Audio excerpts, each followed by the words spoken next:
Buenas tardes. Buenas tardes. Eh, Bienvenidos todos al Aula de Cultura del Colegio Notarial de Andalucía. El Aula de Cultura, este curso se está desarrollando en la sede del Colegio de Sevilla, en la sede en Sevilla, y hoy tenemos un acto de presentación de un libro que yo lo he leído antes de venir y me ha encantado. O sea que el que les recomiendo está fuera, lo pueden adquirir. Y el autor es Francisco Martínez Cuadrado. Él es doctor en Filología Románica, catedrático de Lengua y Literatura en el Instituto Murillo y Fernando Herrera de Sevilla. Es autor de numerosos estudios en materia de su especialidad, especialmente en literatura renacentista y contemporánea. Entre los libros que ha publicado, pues está La Edad de Oro, Vida, Fortuna y Oficio de los escritores españoles de los siglos XVI y XVII, El Brocense, Semblanza de un humanista, entre otros, y también ha preparado ediciones de autores clásicos españoles, Rinconete y Cortadillo, también poesía modernista y del 98 comentada, entre otras obras, y hoy presenta aquí Amor y Dolor en el Cancionero de Petrarca.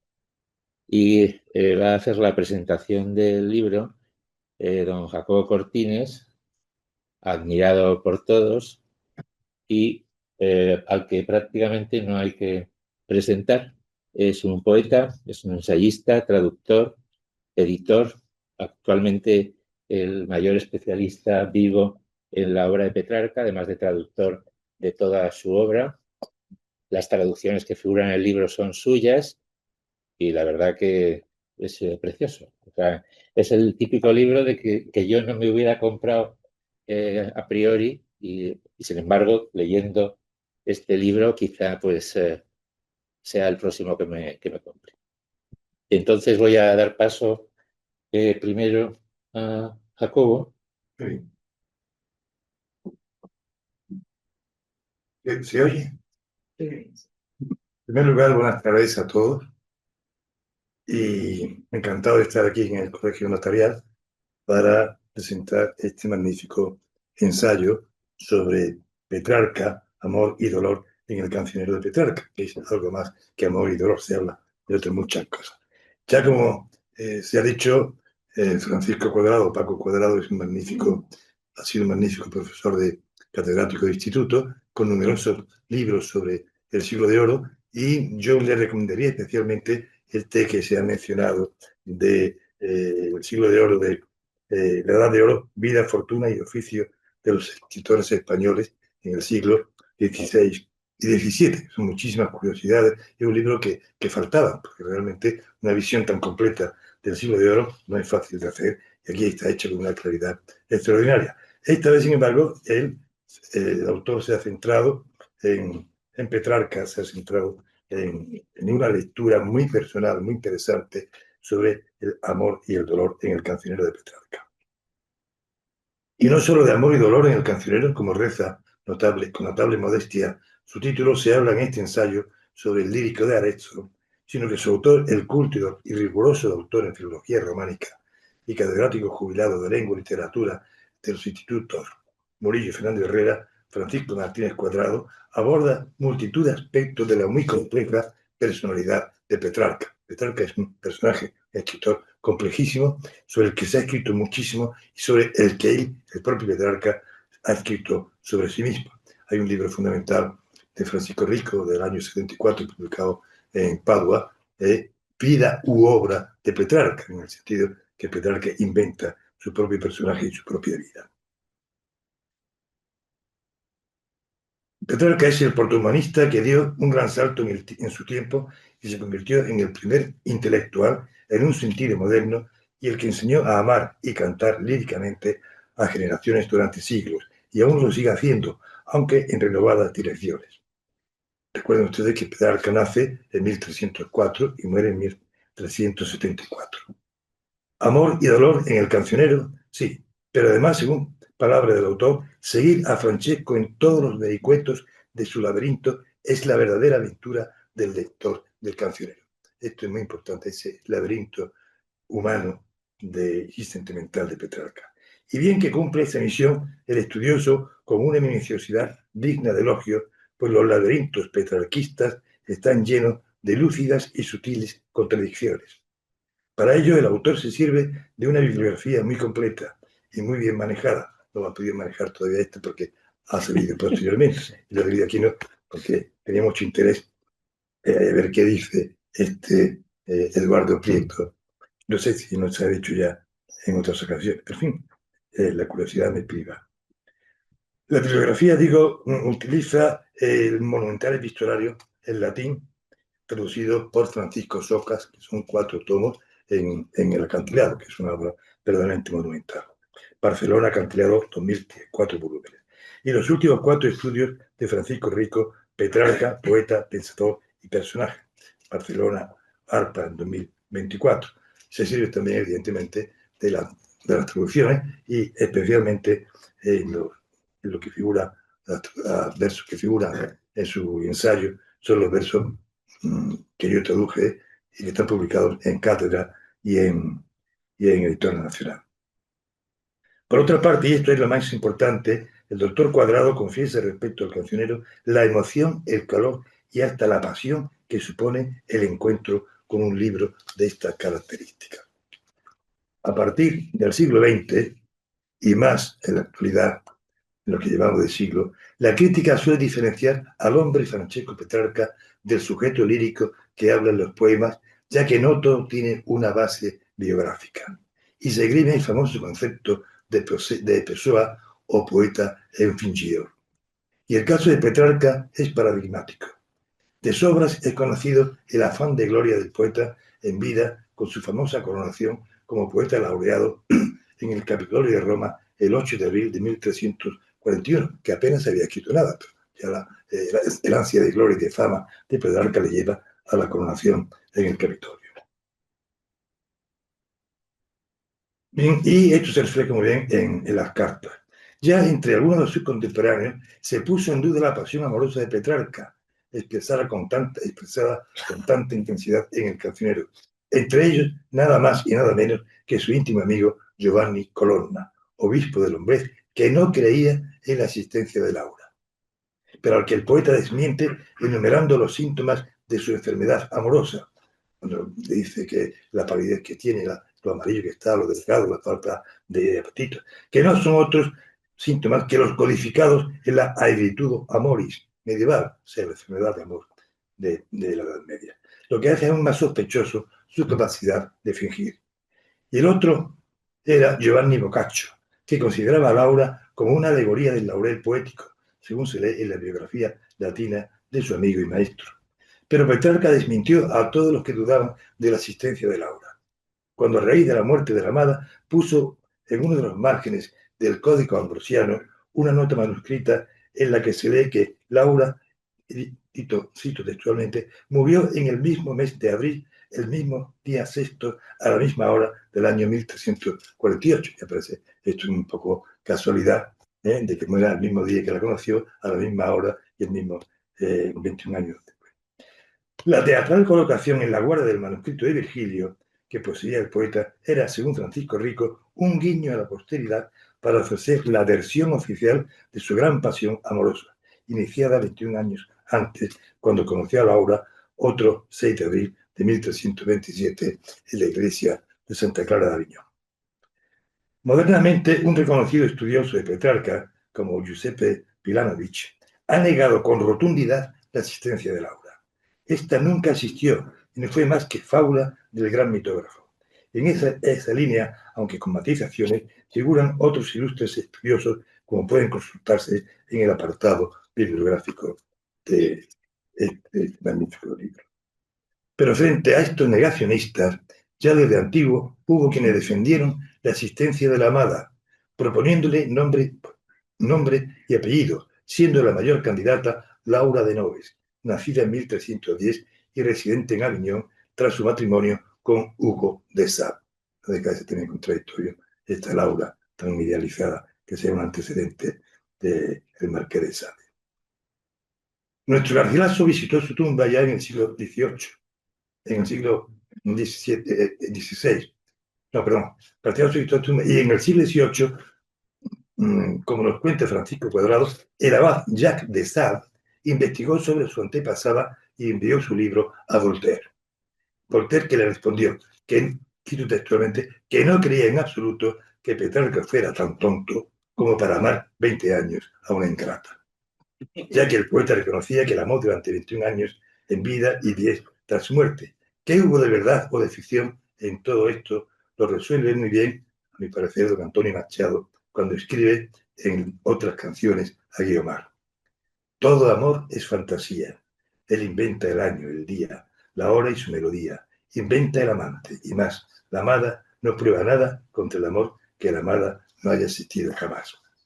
Y el inventado amante Francesco se inventó a sí mismo, llegando a identificarse con el dios Apolo, nada más y nada menos. Petrarca, en su modestia, se identifica con Apolo y a Laura la identifica con Dafne o con el laurel como símbolo de la gloria poética. Creando pues una historia amorosa y algo más sin precedente, Rerum Vulgarium Fragmenta, este es el título original del cancionero, Fragmentos de cosas en vulgar, más conocido por el cancionero, un libro que abarcaría 3 décadas de la vida del poeta, de 1327 a 1358, se sentaron las fechas de los 21 años, amándola en vida y los 10 llorándola tras su muerte.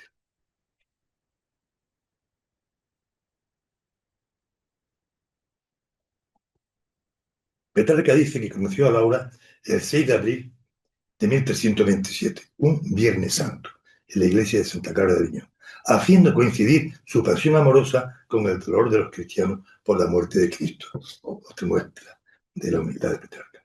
Pero ya Carlos Calcaterra demostró en el siglo pasado que aquel 6 de abril no se correspondía con Viernes Santo alguno, sino con otro día de la Semana Santa. Una manipulación más de los datos por parte del poeta, cuya cronología establecida por él mismo es más simbólica que real. El libro está organizado en 2 partes. La primera contiene 263 poemas y la segunda 103, con una suma total de 366 poemas como simbólica cifra de un año. La mayoría son sonetos, 317, pero a estos hay que añadir 29 canciones, 9 sextinas, 7 baladas y 4 madrigales. A lo largo del libro, Petrarca crea una Laura que es un dechado de perfecciones, tanto físicas como espirituales. Corporalmente, lo más importante son los ojos, claros y luminosos. Ojos claros, serenos, que cantaría el petrarquista Gutiérrez Cetina, ya que desde Platón y sus seguidores medievales el amor entraba por los ojos y llegaba directamente al corazón. Según los tratados medievales, los ciegos no podían amar, porque no podían ver, ¿sí? Y se ve en la miniatura como la flecha entra por los ojos y llega al corazón. Le siguen en importancia el cabello crespo y dorado, el rostro agraciado y la blanca piel, su risa, su voz y sus palabras, el porte humilde y honesto, y el vestido y atuendo con sus colores morado y verde que esconden sin duda un simbolismo de castidad. Pero frente a estas cualidades exteriores están sus virtudes interiores. La dulzura, la humildad, la castidad, como bien se expone no ya solo en el cancionero, sino en esa otra obra en vulgar, como son los 6 triunfos, amor, pudor, muerte, fama y tiempo. Esta obra es interesante, son poemas largos, incluso de cientos de versos, escritos en tercetos encadenados, donde al principio triunfa, el amor triunfa sobre todos y una de las víctimas de amor es el propio Petrarca. Petrarca va enumerando todos los personajes bíblicos que han caído, Salomón, David, etcétera, etcétera, han sido víctimas del amor, los personajes mitológicos, los personajes históricos, y al fin y al cabo él dice, pues yo también he caído, como tantos otros, siempre con personajes importantes. He caído víctima del amor. Pero al amor lo supera la castidad o el pudor. Pero al pudor lo supera la muerte. la muerte de Laura, quizás el triunfo más lírico de todos, y donde la propia Laura le expresa a Petrarca que lo amaba, que no le podía expresar su dolor, su amor públicamente, para guardar su castidad. Pero todo esto ocurre en un sueño. Y a la muerte lo supera la fama. La fama es una vida más allá de la muerte, pero a la fama lo vence el tiempo y al tiempo lo vence la eternidad. Es muy interesante toda esta gradación de estos poemas alegóricos que tuvieron mucha fama en el siglo XV y que es imitado por el Marqués de Santillana y por Juan de Mena, etcétera, etcétera. Poemas muy complementarios, como digo, de la visión que Petrarca quiere darnos de Laura. Frente a las numerosísimas quejas que el poeta expresa por el desdén de Laura hacia él, en el Triunfo Mortis, la mismísima Laura se le aparece para justificar su actitud desdeñosa, tan dolorosa para ella misma, pero encaminada para obtener la salvación de ambos. Claro, como digo, que esto ocurre en un sueño. Tras exaltar el amor y reprobarlo en numerosas ocasiones como forma de apartarse del verdadero camino que es Dios, hay muchos poemas de alabanza a Laura, pero también podemos hablar de poemas anti-Laura, de poemas de arrepentimiento, de que él se arrepiente de amar a una criatura terrenal. A la que identifica en una canción anti-Laura, con la canción última, con Medusa, aquella que con su mirada volvía de piedra a los hombres. Y los versos son finalmente una plegaria a la Virgen, a la que pide que su hijo acoja su postrer aliento. No deja de ser desconcertante este final de la canción 366 del cancionero, donde a Laura la identifica con Medusa. Frente a este final especialmente no favorable a Laura en el Triunfo Trinitate, Laura aparece en su paraíso más allá de la muerte, y el alegórico poema concluye con la esperanza del poeta de verla en el cielo en su plenitud.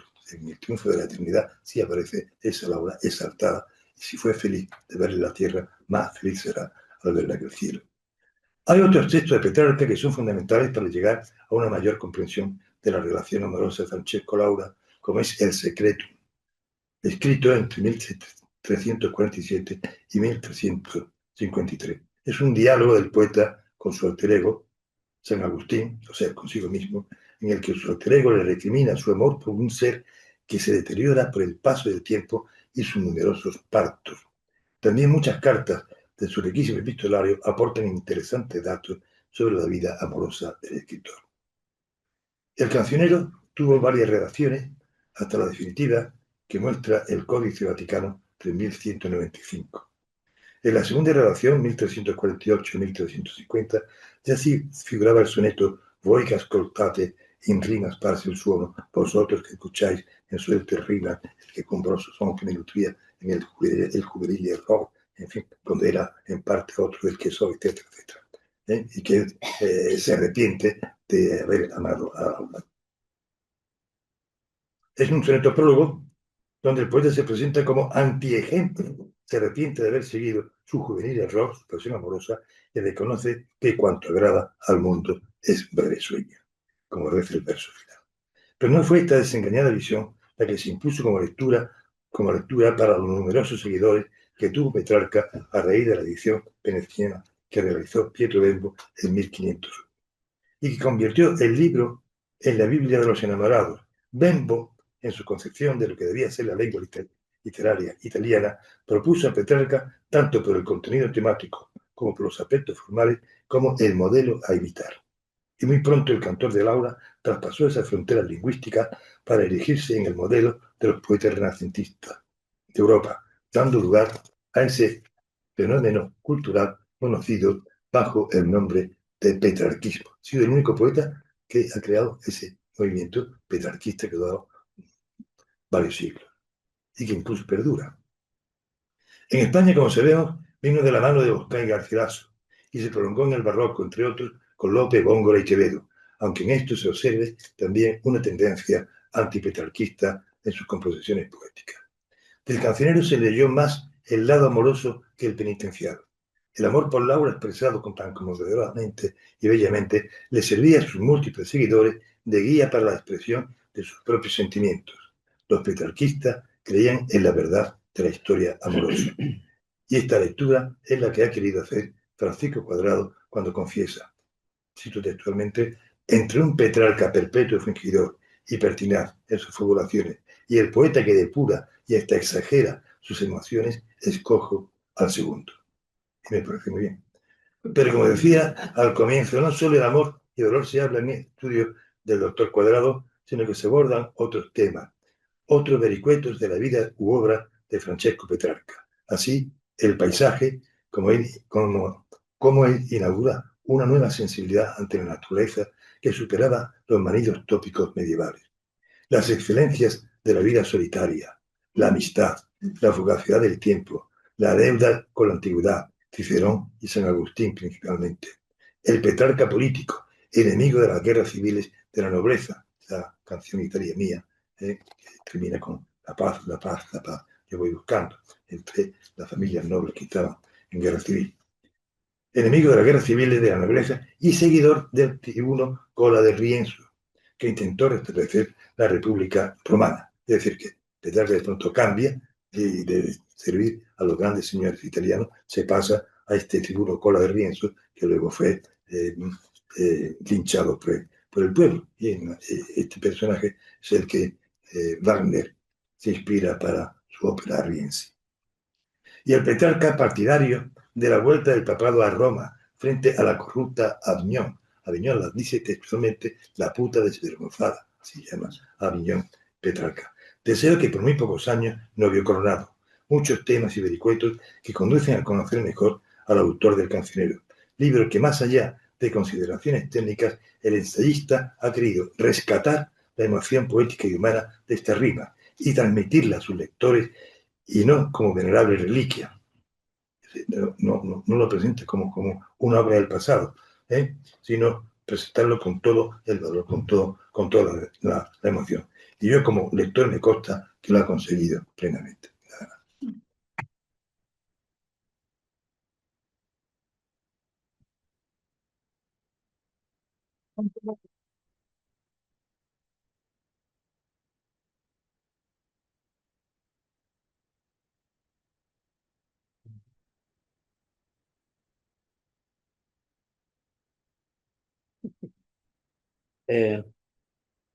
Buenas tardes, bienvenidos. Para mí una presentación es siempre una fiesta y desde luego la acogida cordial, las palabras cariñosas de Francisco Aranguren en el nombre del Colegio Notarial, la acogida desde el primer momento de Jacobo Cortines, que accede no solo a prologar el libro, con lo que representa para este libro que lleve su nombre al frente. Ya hemos dicho y insistimos que él ha sido el traductor del Cancionero y de los triunfos del italiano al castellano. Pero además el trato cordial como persona, en fin, ha sido una de las mayores alegrías para mí en este trabajo, ha sido precisamente que Jacobo me admita en su círculo y me haya tratado con tanto cariño. La presentación que acaba de hacer pues habla por sí sola de todo lo que estoy diciendo. Tengo que agradecer, por supuesto, a la gente que nos acompaña aquí, también a la Casa del Libro, que desde el primer momento se prestó a colaborar con la venta de los libros. Darle las gracias a la Casa del Libro de Viapol, a Rafael, su director, a José, que con tanto mimo ha estado detrás de todo esto, y por supuesto a Davinia, muy presente en este acto, muy bien representada también. A mis amigos que dan tanto calor a esta presentación y que no me fallan nunca. Los que fallan ya no son amigos.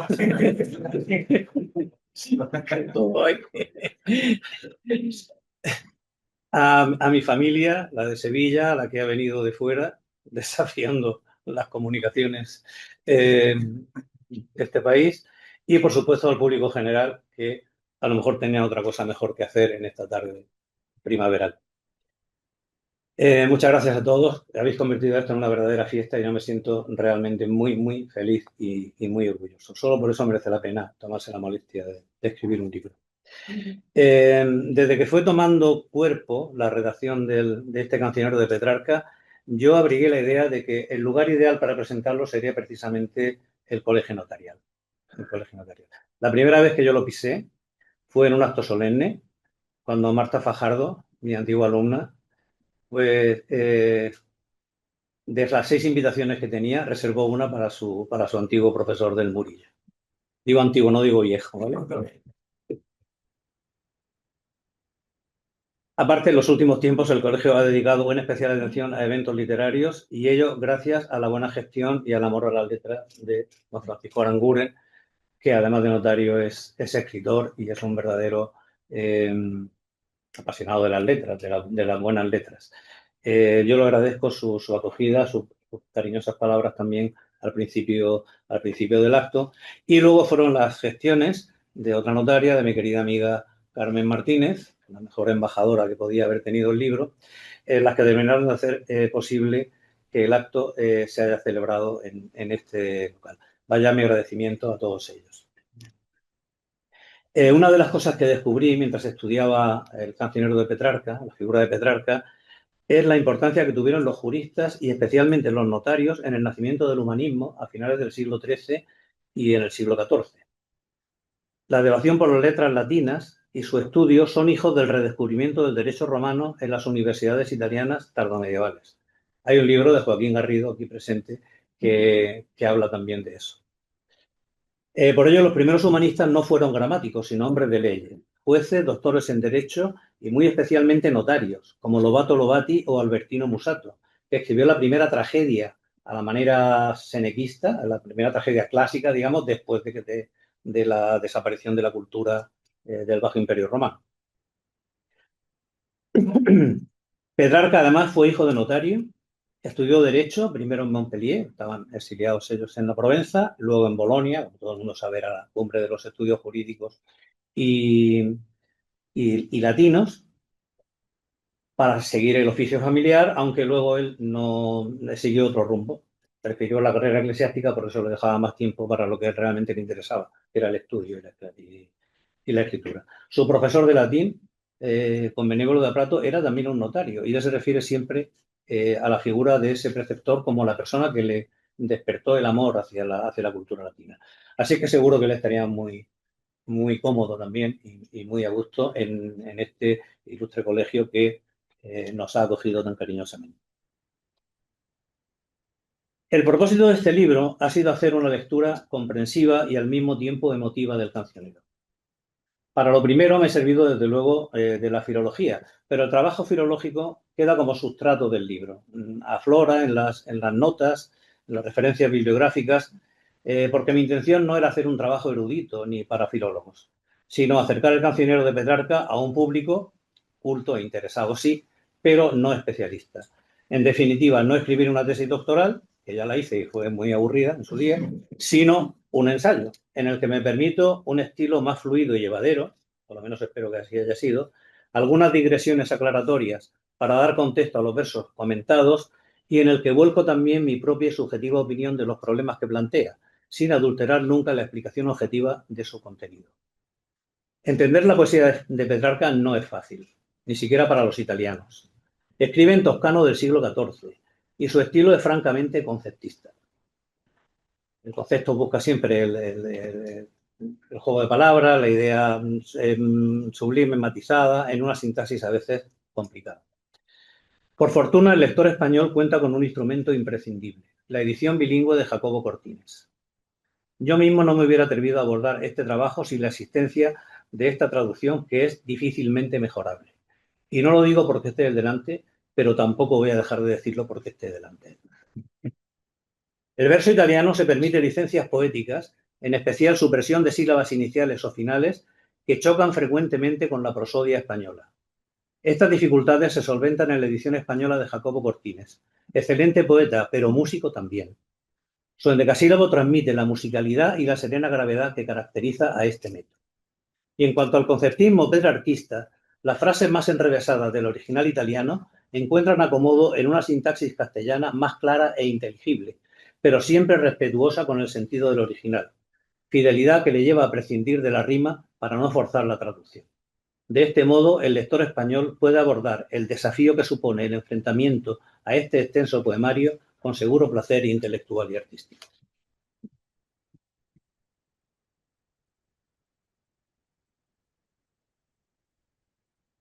No comparto de ninguna manera la idea de que la poesía no se puede o no se debe explicar, porque es una manera de empañar el misterio que rodea a toda obra artística. Por mi parte, tengo que confesar que cuanto mejor entiendo un poema, un cuadro o una obra musical, más la disfruto.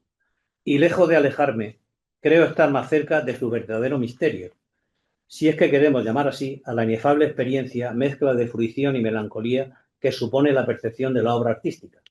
Pero desde luego lo que no estoy dispuesto es a llamar misterio a mi ignorancia.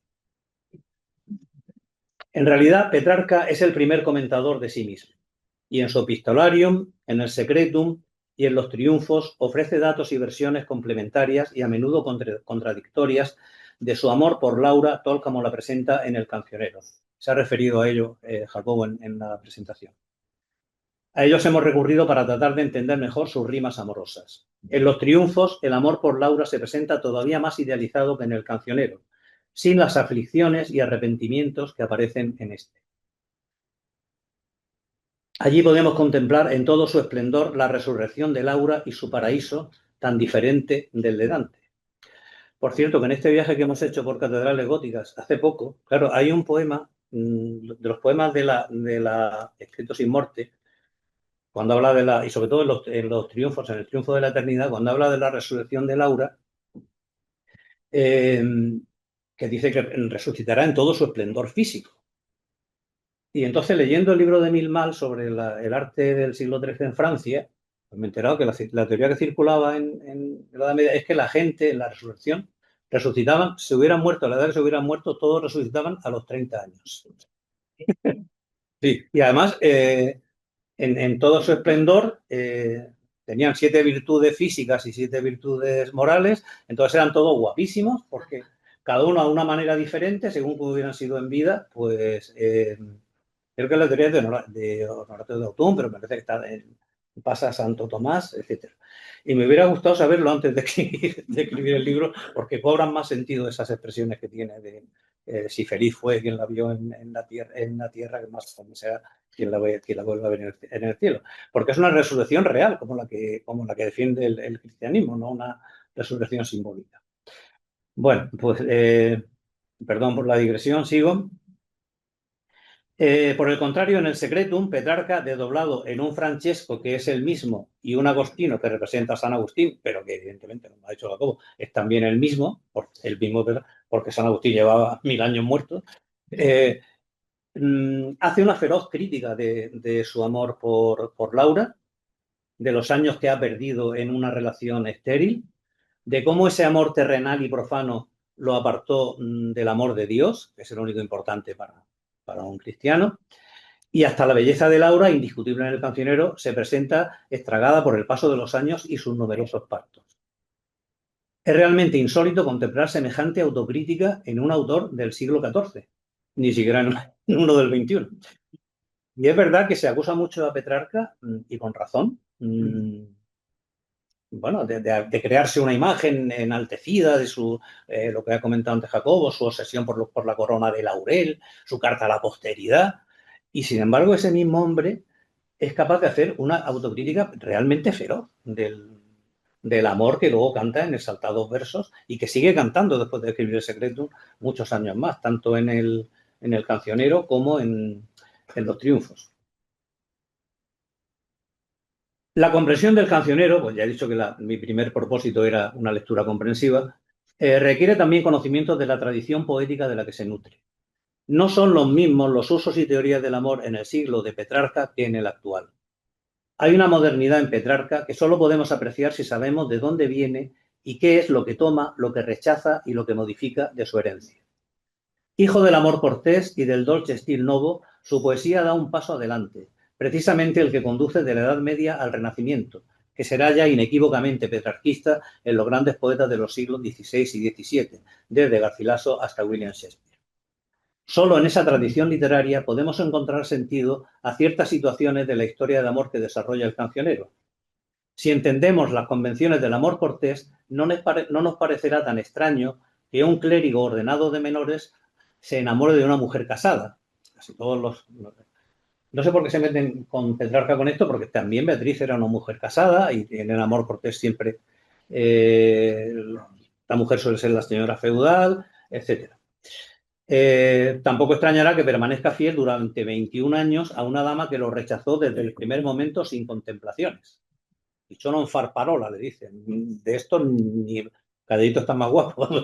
No vayas por ahí hablando de amores porque yo no soy forci que tú piensas, porque yo no soy la que tú te imaginas. Y él sigue 21 años, como si tal. Es lo que decía Petrarca, perdón, Voltaire. No me creo que fuera tan tonto de... Bueno, son códigos literarios que se justifican en esa tradición. También entenderemos mejor las recurrentes imágenes de la cárcel de amor, la milicia amorosa o la continua exaltación de la muerte de amor, que convierten el amor desdichado en una forma de heroísmo, que el enamorado no solo no evita, sino que busca como la parte más noble de su ser. Un bel morir tuta la vita honora. Eso es un verso de Petrarca.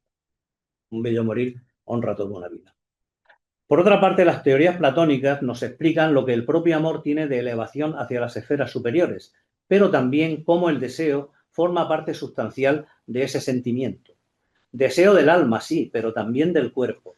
Deseo de posesión de la belleza en todo su esplendor. Esto justifica que en un ambiente tan refinado, el poeta proclame una y otra vez, en imágenes fogosas, incluso atrevidas, la llama de una pasión que lo devora y que le hace sentirse ante su amada como un hombre de hielo derretido por el sol. Un siglo después, los neoplatónicos florentinos, Jacobo ha citado a Bembo, encontrarán en Petrarca un precursor y un aliado. En la poesía del Dolce Stil Novo, la más inmediata fuente de Petrarca, encontramos ya la figura de la donna Angelicata, la inalcanzable dama que no es ya la señora feudal del amor cortés, sino un ángel bajado del cielo para ser adorada por su poeta. Ángel en sus virtudes, pero también en su celestial belleza de piel clara y dorados cabellos.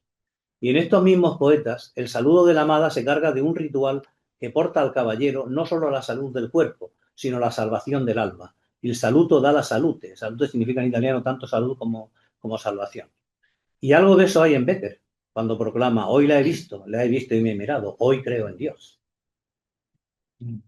Es en estos aspectos y en otros semejantes donde se centra el marco comprensivo de mi estudio, y no en aventurar interpretaciones peregrinas, ni en descubrir supuestas claves esotéricas que llevaban ahí esperando casi 700 años a que yo viniera a descifrarlas.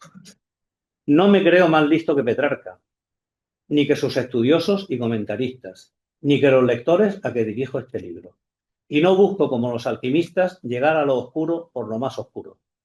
Para explicar a los demás una obra como El Cancionero, que es el propósito de este libro, antes era necesario que me lo explicara a mí mismo.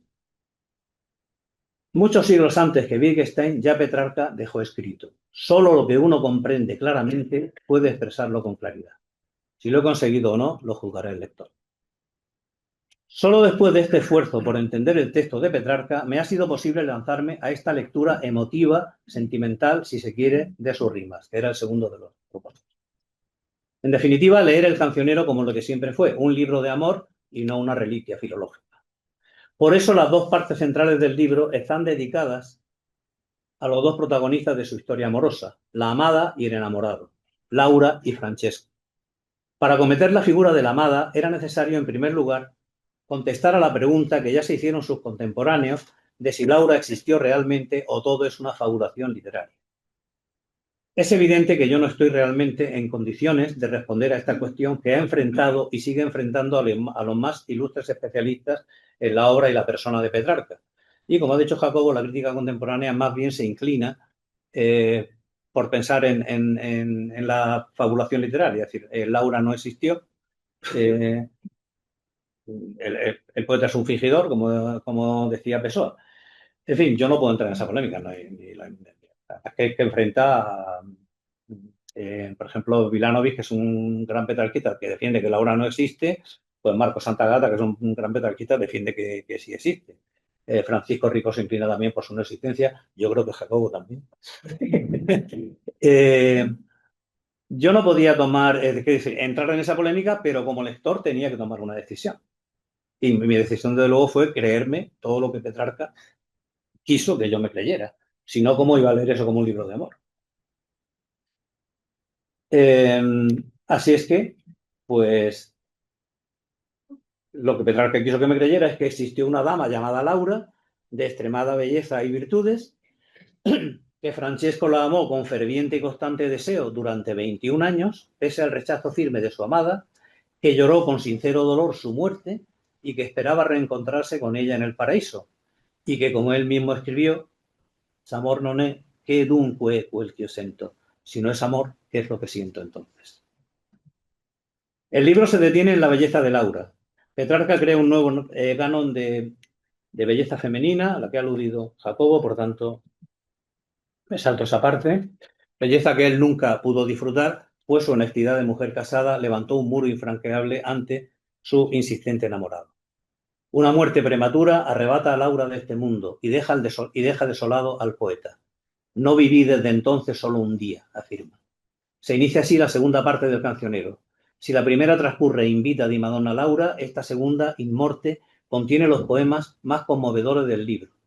Su amor, desasido del deseo terrenal, es ahora un ansia de elevación hacia un mundo celestial e imperecedero donde tratan de conjugarse las ideas platónicas con las cristianas. En la soledad de sus paseos o de su lecho, Francesco ve a Laura bajar hasta él, enjugar sus lágrimas y animarla a reunirse con ella en la tercera esfera, esto es, en el cielo de Venus, el de los enamorados. Pero si Laura es el objeto del amor y de la poesía, Francesco es el sujeto. Nunca un poeta se había analizado con tanto pormenor en todos los matices de sus sentimientos, que van de la euforia a la ira, de la esperanza a la desesperación, pasando por todas las modalidades de la tristeza, la amargura, el deseo ardiente, el ansia de soledad y hasta el reclamo de la muerte.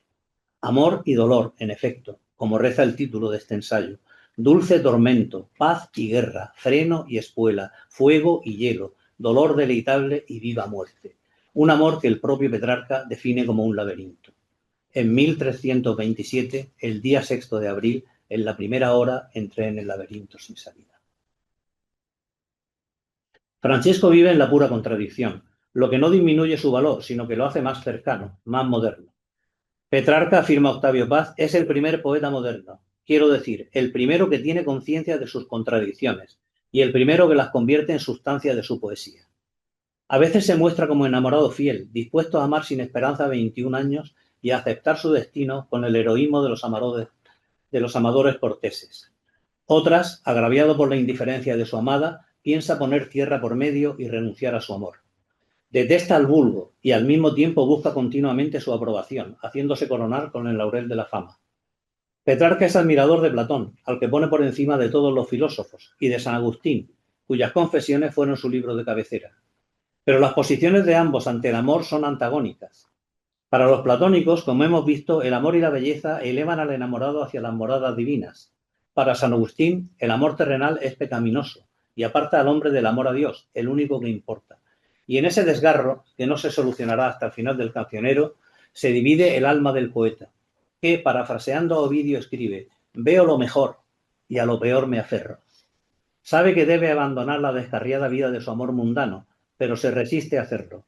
Tanto pueden en él la atracción por la belleza de Laura y su deseo de alcanzar la gloria literaria con sus versos. Laura y el laurel. Y es que, si bien Petrarca escribe porque ama, también ama para poder escribir. Completan el análisis del libro otros temas a los que se ha referido ya Jacobo: la naturaleza, la soledad, tema mitológico, los personajes ejemplares, como ya los poemas políticos, como ya lo ha dicho él, pues les hago gracia y entonces termino. Y para terminar, con las palabras de Petrarca, leeré estos versos, los más exaltados, quizá también los más conocidos, del cancionero, siempre en la versión de Jacobo Cortines. Bendito sea el día, el mes y el año y la estación, la hora y el instante y el país y el lugar donde fui preso de los dos bellos ojos que me ataron. Y bendito el afán dulce primero que al ser unido con amor obtuve, y el arco y las saetas que me hirieron y las llagas que van hasta mi pecho. Benditas cuantas voces esparciera al pronunciar el nombre de mi dueño, y el llanto y los suspiros y el deseo. Y sean benditos los escritos todos con que fama le doy, y el pensar mío, que pertenece a ella y no a otra alguna. Muchas gracias.